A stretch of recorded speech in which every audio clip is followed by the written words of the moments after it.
Me and Billy Ray Valentine can feel it. Something's going on here.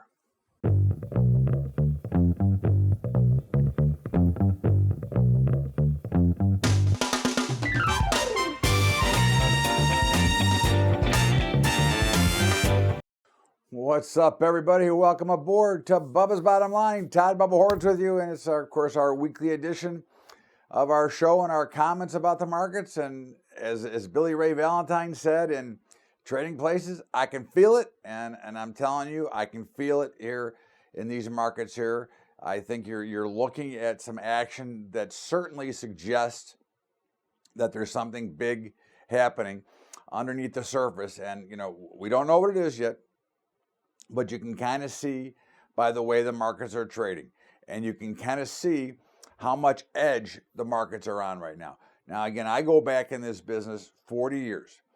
And in 40 years, I have never seen a first quarter with such pathetic volume, especially when you compare it to the end of the fourth quarter. The Thanksgiving to New Year's volume was much bigger than the January 1st to today's volume.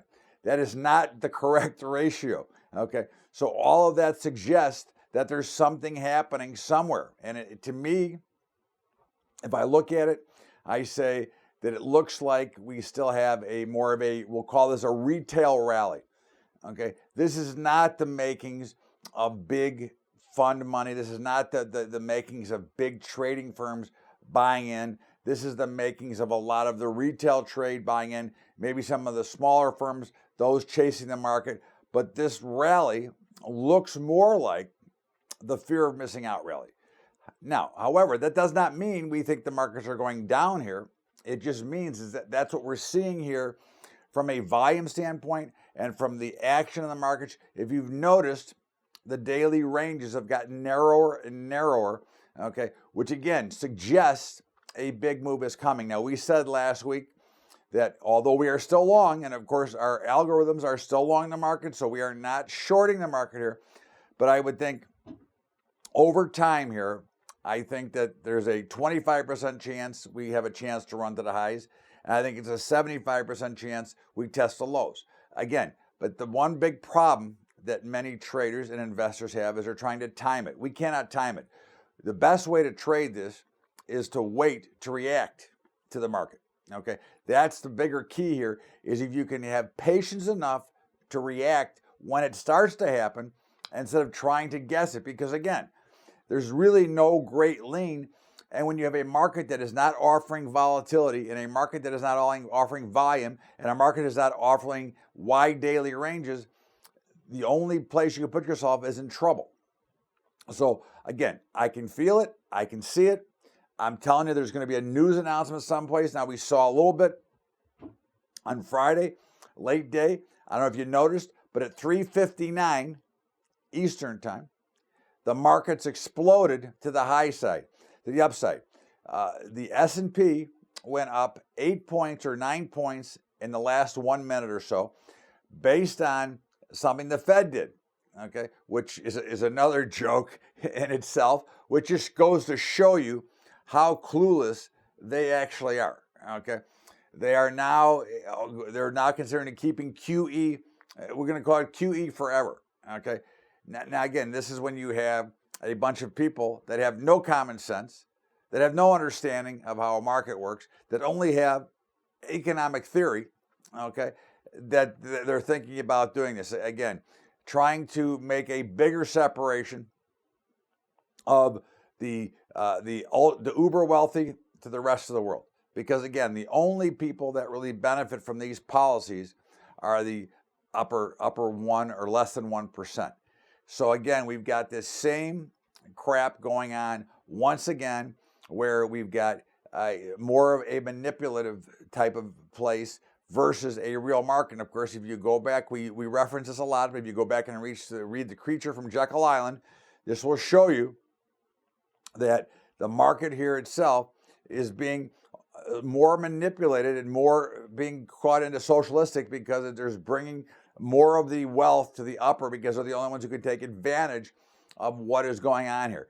So again, I just wish from my standpoint, we could just have the free market trade, real price discovery, and a real market. But of course, right now you've got the Fed deeply entrenched, and of course, the magic of turning Chair Powell from a normal human being into a magical dove. We'll see. But in the meantime, so that's one news item. Now, again, I think there's more. I think you'll probably see something with the China trade wars. Okay. Now, again, the big issue here is the intellectual properties. Now, I'm sure they're going to agree that they're not going to steal the intellectual properties, and they're going to steal them anyways. I think the only thing you'll see here is that U.S. companies will not have to give half of their company to operate in China. But again, do we really think that any country, including us, is going to stop trying to, the undercover work, the secrets and everything else? I mean, do we really believe that that's really going to be part of a deal? Again, it may be one on the surface when they sign it, okay? But at the end of the day, do we think the espionage and all the other things that go on, throughout all the spying between everybody? Again, nobody is innocent here because obviously it happens all the time. So again, I think that'll probably be, the deal will be done there. Now, again, we had some news last week that said, we're not going to talk, we're going to talk. You can bet your, the Chinese New Year is over. They're going to get something done. They're going to get a deal done. We'll see a quick pop. Now, I believe that quick pop in the markets will fail. I think what you will see, though, is the grain markets will take off. But again, we'll talk about that a little bit later. But in the meantime, there is no question in my mind that there will be a deal done. And again, there will be some concessions on both sides. But I don't see, as I have said from day one, this is not new. Deal will get done. And I think the markets have already priced it in. I think if the deal does not get done, the markets could collapse. Okay, because I believe, based on the trading action, that we've already priced in that a deal will be done. And I think that's kind of what we're seeing, and another reason why we're seeing the markets hold higher. But again, I go back to the lack of volume. Again, the first quarter should be, the fourth and the first quarter are usually the biggest quarters of the year, okay, especially for traders. Well, the fourth wasn't bad, but the first is just brutal. This is more like summer trading. So we'll see what happens from here. But again, I think that you've got a lot of talk. And again, I'd like to hear from my farmers and producers out there. We know that you're already constricted by price, by some of the government regulations and some of the things that go on. But are you also struggling because of the tariffs and the lack, or are we struggling because we have an oversupply? Okay. Again, we're starting to see some weather in some areas that would probably free up some. So I would like to hear from you, though, if you have any comments, because again, I'd like to get the inside scoop from what you're thinking. But that's because they're talking about the catastrophic fall in farm prices and wages and things like that. So I'd like to hear from you. You can email me at bub@bubbatrading.com if you'd like to comment. I'd love to hear it because I will talk about it. But again, from the guys I talked to, I have not heard that overall complaint. Again, the one thing I've heard, which has been consistent, is they've obviously had some very good crops the past few years, which, again, when you don't have as big a demand and we have not had an issue that has created any shortage, it keeps prices depressed, as well as some of the regulations that keep prices depressed.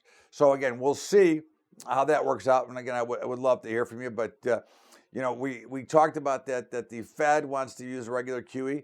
I mean, that's just almost comical. And I think that once again, the central banks are going to blow it. Okay. I think you've seen throughout the globe, the massive amounts of money printing, which is really, again, offering that secondary issuing, okay, on your money, right? That's why you cannot be in cash. That's why you always need to be invested somewhere, okay, because you can't make any money in cash, because cash continues to flitter away and die. It's like dust in the air.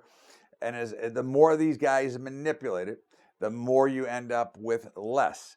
And again, this is one thing that, of course, is why we say, for example, be in the equity markets and being hedged okay, so that you can always stay in. So you don't have to worry about whether the markets go up or down. You're in the markets regardless. But again, I think that, when you look at the big picture, okay, I think you're seeing right now that a big percentage of Americans are underwater in their house once again. Okay, does that sound familiar? That we are now once again underwater. So we've had this dramatic increase in consumer confidence, dramatic increase in spending.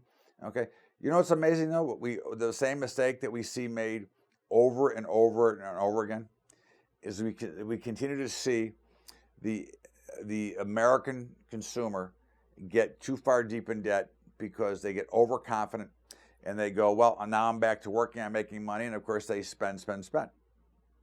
Well, again, there's nothing wrong with spending, and certainly we all want to buy things, but we have to understand that, that people are starting to use their house once again as an ATM.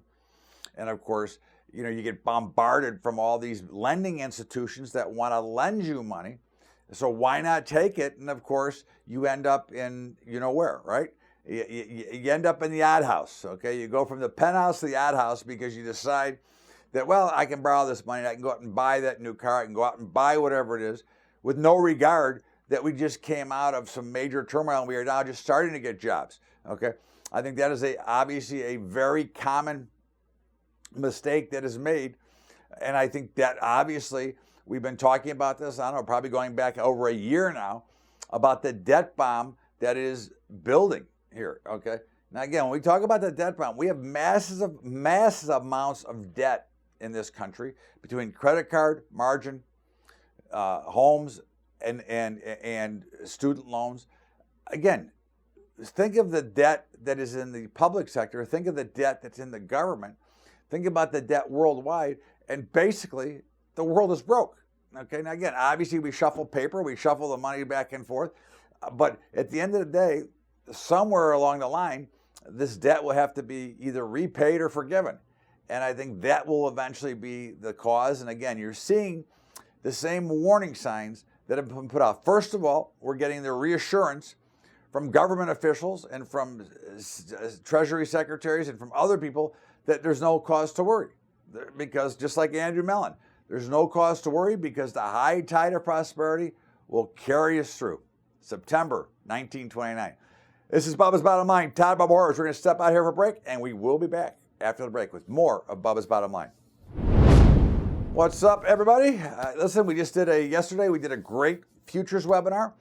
If you'd like a copy of the recording, it's free. All you have to do is email me at bubba@bubbatrading.com, and I will send you a copy of that recording at no charge. And just so you know, next Saturday, there'll be a webinar on hedging, another free webinar from me. So if you'd like to get a hold of that, please email me at bubba@bubbatrading.com. It will be posted on the website tomorrow.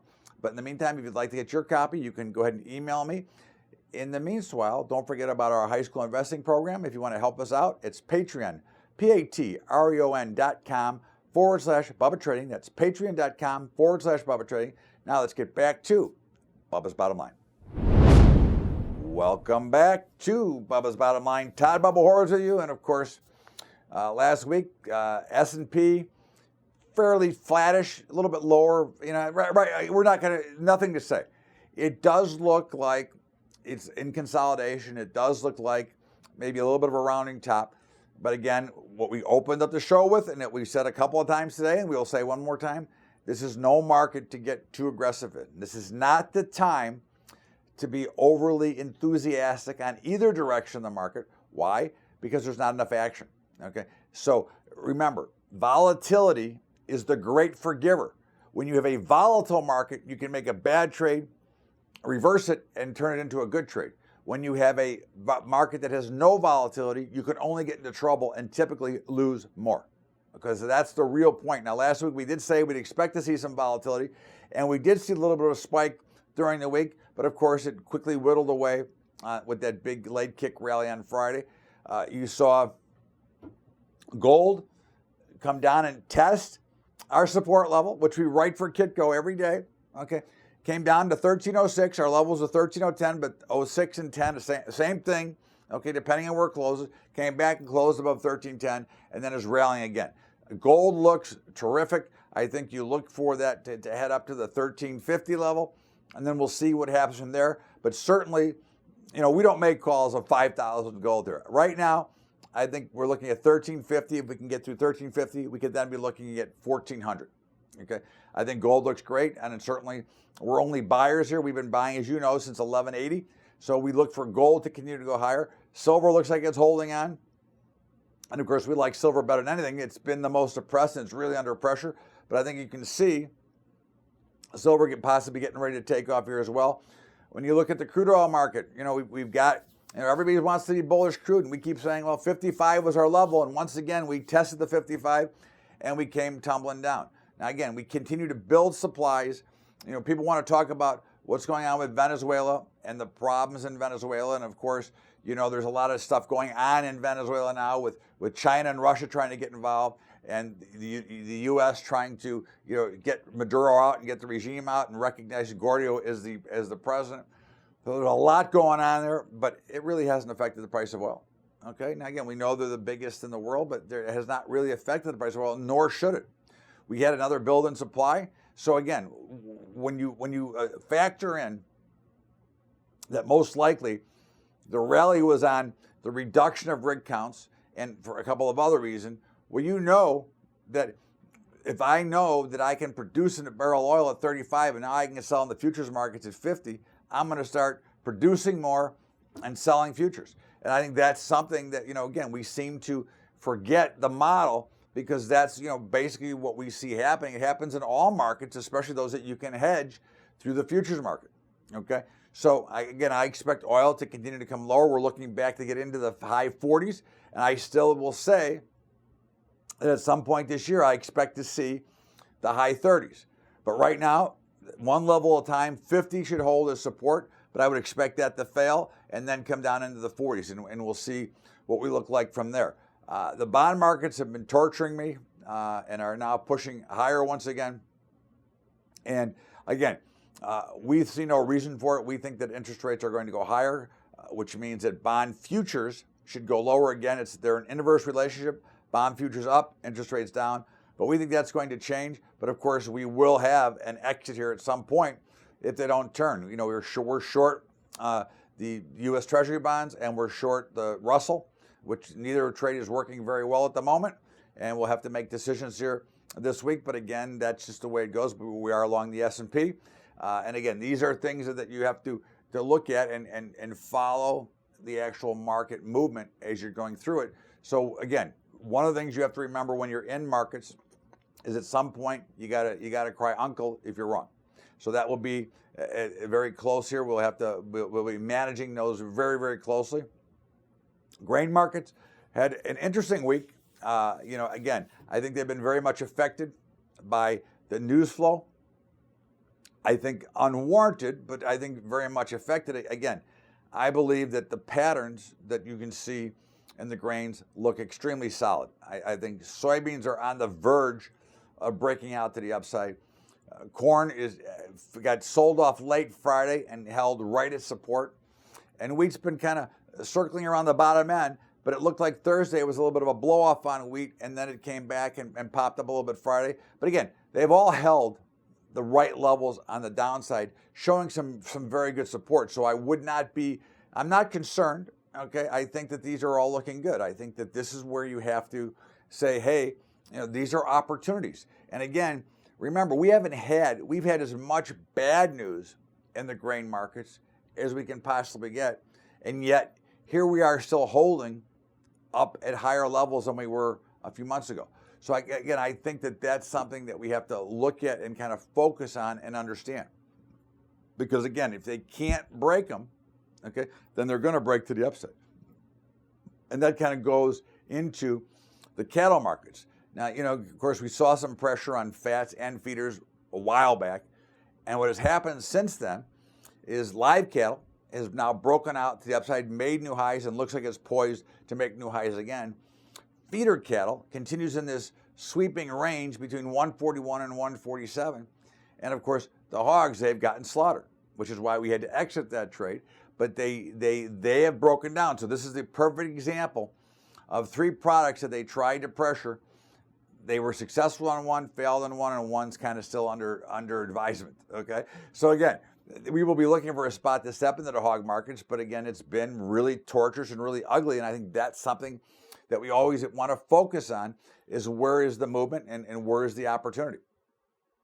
So you look at the cryptos, again, they're kind of just hovering around the bottom, and I think you can tie a lot of that in. I think a lot of pressure is being kept on the cryptos by some of the big players out there because, again, I believe that they're going to be around. I believe they're going to be real, and I believe that what you're going to see here is that as soon as everybody can figure out how to get their piece out of it, okay, I think you'll start to see them start to move higher again. I think you've got, the big banks are keeping some pressure, but I think they're buying at the same time. The cryptos at this level have the same issues that gold and silver get. There's a lot of funky business that goes out around underneath the surface that we have to watch for. So I think that is something that you have to look at, okay? And I think that is, again, the big deal. So looking forward to the week, supposedly the U.S. and China are supposed to continue their trade talks. We'll see how that works out. I think, again, there's going to be some issues to be here, but I think basically I don't expect market action to pick up anymore. I think this is one thing that we always have to be prepared for, is markets do not announce themselves. We don't know when the next big wave of volume or reason to buy or sell is going to come in. That's why you have to watch. You have to be patient. You have to observe the market, because I think that you must be prepared. And of course, as we look at the end of this big rally we're having, it does look like it's possibly starting to pause. But again, there is no reason to try to pick or try to guess the top. We're going to step out here for a break and come back with my commentary. This is Bubba's Bottom Line, Todd Bubba Horowitz, and we will be right back after the break with more. What's up, everybody? Listen, I want you to, I did a great futures webinar yesterday. If you'd like to get your copy, all you have to do is email me at bubba@bubbatrading.com. Of course, don't forget Bubba's Daily Updates. If you haven't signed up for the texting and the daily updates and the video, you can go to bubbatrading.com and sign up for those, or you can just go to bubbatrading.com/video SMS, but certainly check those out. We're doing a hedging webinar on Saturday, the 16th. If you'd like to be invited to that, it's free. You can just email me at bubba@bubbatrading.com. And of course, don't forget our high school investing program at Patreon, patreon.com/Bubba Trading. That's patreon.com/Bubba Trading. In the meantime, let's get back to Bubba's Bottom Line and my commentary. Welcome back to Bubba's Bottom Line, Todd Bubba Horowitz. And of course, every week we give you a little bit of what I'm thinking. And of course, I was fortunate enough to get to talk about the Green New Deal, okay, the Green New Deal on Fox on Friday morning. But again, it's almost comical how far left we have gotten. Now, again, I don't say some of the ideas in the Green New Deal are not good ideas. I think some of the energy ideas are good. But again, I think one thing I said and one thing I will say now, as long as big oil is controlling the country, which they still do, you're not going to see a lot of these green types of energy processes. Again, I think there is some validity. You have to give AOC some credit for being very energetic. I don't think her ideas are very good, but she is swaying the party, and I think that is going to be the overall problem. Okay, she's bringing too many people to the left with her, because again, free college, free money, which brings us to Mayor Rahm Emanuel, another genius. Okay, from the home state of Illinois and the city of Chicago, wants to give I think 10,000 people $1,000 a month for nothing. Okay, now isn't that the way it should be? Shouldn't we? What happened to work? What happened to going out and earning a wage? My only question is, when we have able-bodied people, able-bodied Americans, what happened to going out and working for a living? What happened to getting a job? Where did it become that we give away all this free stuff? Okay, that's the big key, the big question I have. Okay, I mean, Rahm Emanuel, he's getting out of office anyways, so why wouldn't he do something stupid and talk about giving away $1,000 a month? Maybe he wants to give it to the sanctuary people that aren't even citizens. That would be even better. Okay, so but you go back and you look at some of these programs that they want to put in. Now, again, I am, as I've said many times, I am more center, and I think that's one reason that you could see Howard Schultz make a good run, because he is more of a center guy. You know, his issues are liberal and is fiscally conservative and liberal with his ideas. So again, in the meantime, the Green New Deal is somewhat laughable. Again, there's some good ideas in there, and I have to respect her energy. But you have these people that have no clue, and the real question is, we've already got $22 trillion in debt. Where is the money going to come from? Oh, it'd probably come from you and me. Okay, isn't that great? And it's amazing how they want to tax the uber wealthy. Okay, but you know who always ends up paying those taxes, right? That's right. You and me end up paying those taxes.